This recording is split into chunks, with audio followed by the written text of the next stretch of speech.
Let us go and teach M23 a lesson. Let us go and kill those that killed our soldiers.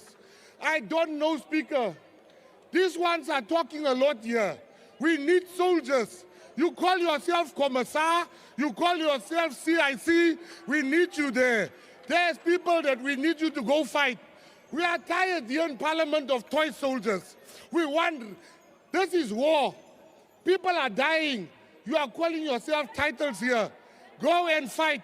I will be one of the first to join the battalion to go and fight. Let us go and get our people, and you must follow me. Let's go and fight real fights, not these fake names of the army. I salute you. Thank you very much.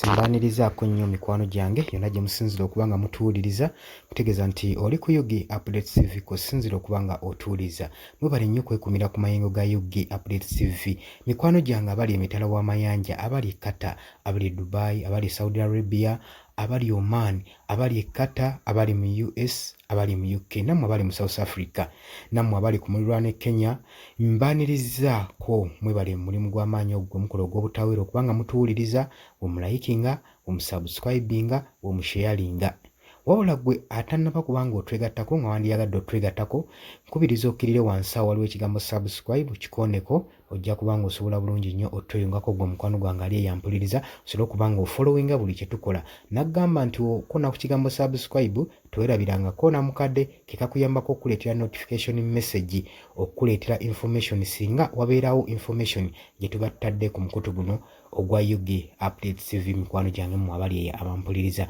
mwebale mulimu gw'amaanyi gwe mukola ogwo ogw'obutaweera ngenda mu maaso n'okutegeeza abantu mwena abaagala okulanga ne Yugi Updates TV ennamba y'essimu eya WhatsApp kweri eyo gye tubateereddeko gy'oba oyitako osobole okuba nga ocommunicatinga naffe tujja kubeera nga tukufuna ddala bulungi nnyo osobole okulanga bizinensi yo nawe okuba bizinensi yo abantu mu maaso esobole okuba nga emanyikibwa gwe omukwano gwange ali eyo ampuliriza ng'abalala bwe mu kikola n'abalala tubakubiriza mugende maaso n'okulanga naffe tubaagala nnyo mikwano gyaffe era tubategeeza nti mwebale kwekuumira ku Yugi Update TV mweraba